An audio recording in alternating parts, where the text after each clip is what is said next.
Hello, my name's Adam Pacitti from Cultaholic.com, and I would like you, my viewer, to open your mouth so I can shoot a big hot load of wrestling news into it. Let's take a look at the headline. We have the reason for Retribution's absence from WWE TV, a WWE SmackDown Superstar has been drafted to Raw, and which WWE Superstar had to be spoken to about their backstage behaviour. Oh, naughty. We'll tell you in a bit. Tell you what, right? For a group of anarchists, Retribution are a lovely bunch of lads and lasses. First of all, they thought, you know what? We're causing too much chaos here in WWE. We'll just stick to Raw. We won't touch SmackDown anymore. And then they stopped turning up altogether. They weren't on Raw last night. They weren't at Clash of Champions. What a lovely, polite bunch of people. But where have they been, you ask? Well, I've got the reason that they have not been on WWE TV for a little bit, and the reason that you probably shouldn't expect to see them too soon, at least for a couple of weeks. And who'da thunk it? Quelle surprise, it's COVID related. Of course it is. Ryan Satin last night tweeting, regarding Retribution not being cleared to compete at the moment, sources tell me all 5 members tested negative for COVID-19. So good news there, sure. However, the group's members each have to quarantine themselves for 2 weeks because they came into proximity with someone who has tested positive. So it looks like 2 weeks they're going to be off WWE TV until mid-October. So don't expect to see Flapjack or Frazzles the Clown or... I'm not going to come up with any more foolish names. It's been done to death already. Don't expect to see the main 5 pop up until mid-October. However, WWE, they've sort of got a bit of an out on this, I guess. First of all, they made their presence known last night during the 6-way involving the Hurt Business, who it looks like they're going to be having a feud with, maybe something at Survivor Series. The lights went down, and then the Retribution nameslate started coming up on the screens in the Thunderdome, and then it all went dark, and we went to break, and we came back, and they just hadn't come out and done anything. And they got a little video package later in the night. Well, they are WWE contracted employees after all. This makes perfect sense. However, I guess the good thing about this, as I'm saying, with WWE and what they can do is just put some other people in masks. Not necessarily Dijakovic and all that stuff. Like, we won't have Mace and T-Bar and all that coming out, but they could just put some people in masks again and have them run riot. And so it's not all bad. And hey, it's only 2 weeks anyway. Obviously, the whole Retribution thing is a complete mess and a sham, and it's all very, very silly. At the same time, I'm sort of enjoying it. So, hope they're alright. See you in 2 weeks. Next up, and I'm going to keep this ridiculously brief because it feels like we report this every other week at this point. But apparently, Raw last night was a bit of a disaster backstage once again. WrestleVotes tweeting out just before the show started, majority of talent just learned what they are doing on tonight's show less than an hour ago. So that was sent 2 hours before the show started. So 3 hours before showtime they learned what they were doing, which must be very, very stressful indeed. Pandemonium backstage. I get that COVID must make the logistical side of things so difficult, but man, that must be an absolute mare as a performer. So yeah, Raw, disastrous again. Not just on screen, but backstage too.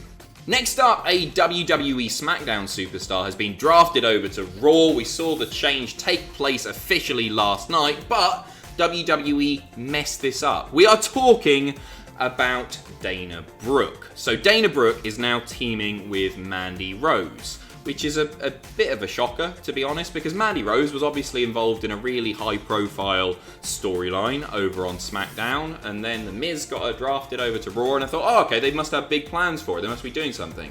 I didn't expect them to just team her up with somebody, another thrown together tag team, and it's a big problem in WWE anyway. These thrown together tag teams that rarely make any sense.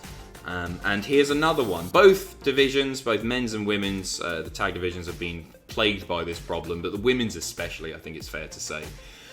So yeah, a real surprise. And they had a match. They had a match with Lana and Natalya. It was an absolute stinker.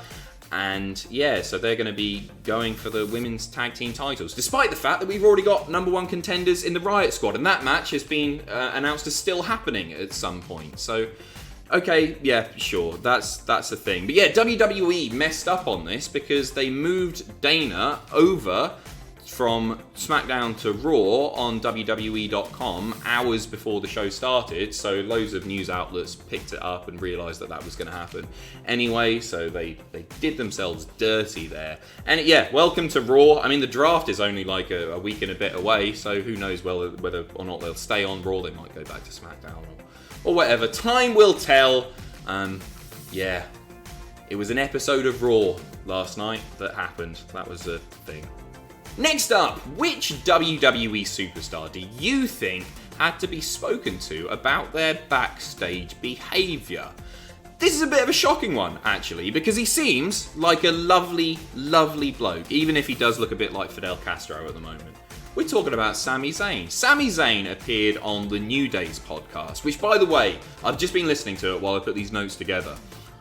It's such a great listen. Sami Zayn, I love him. I love his character work, and I think he seems like a great person as well. And he's just so captivating to listen to. He's incredibly articulate and intelligent, and it's a real pleasure. I would genuinely suggest going and have a listen to the podcast after you finish watching this news video, of course. So the quote from the podcast, from the mouth of one Sami Zayn, is, "WWE made me aware of some of my own actions.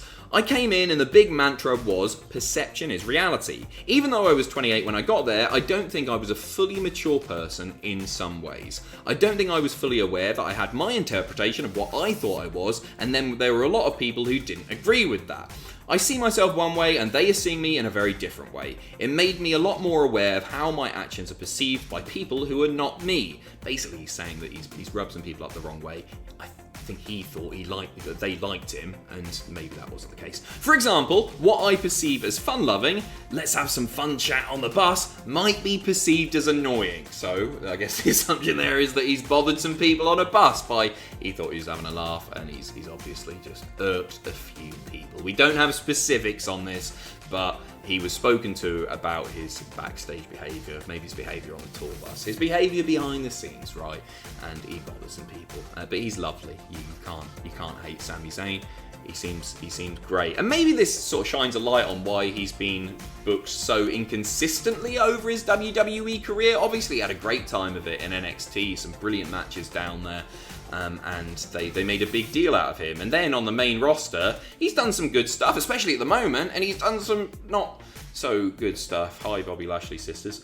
And so, yeah, maybe that's it. Maybe the people that had to speak to him and sort of fed back, maybe that's more main roster related, and that's why he's been booked so unusually at points. Who knows? I'm speculating here. But again, go and have a listen to the podcast. It's really, really good.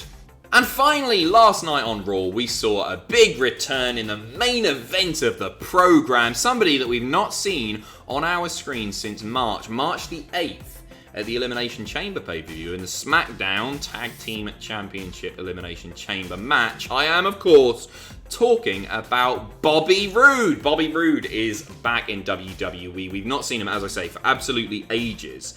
He was stuck in Canada because of COVID, and he's just finally managed to make it back to WWE. He faced Drew McIntyre. Drew McIntyre laid out an open challenge for the WWE title, and then in the main event segment, Dolph Ziggler's music hits, and oh, great. But Dolph was just there to introduce his friend Bobby Roode, and a really decent match, actually, really decent. It's good to see him back. He's looking great. And obviously, Drew and him have a bit of history because Bobby dropped the title to Drew at TakeOver Brooklyn 3. Yeah, TakeOver Brooklyn 3. So it was a decent match. Good to see him back. We don't know if he's been drafted because I guess technically he's still a SmackDown Superstar. But to be honest, it doesn't matter that much anyway because the draft is mere weeks away. Not even that. It's really, really close. So we will see where he ends up. Drew beat him clean, by the way, with a Claymore. That's a lot. And then Randy went mental and got all Spy Kids with some not glow in the dark glasses. What's the word that I'm looking for? See in the dark glasses. Night Stalker glasses. You know the things from Silence of the Lambs. See in the dark glass. Night vision goggles. It's 4:30 in the morning. I'm just going to wrap this up and go to bed because I'm very, very tired. Thanks to everyone who watched the Raw reaction stream tonight. It was a lot of fun. And I'll see you on Twitch at this point today, 8 p.m. BST, twitch.tv/Cultaholic for some great British TV goodness. Yeah. Sweet dreams.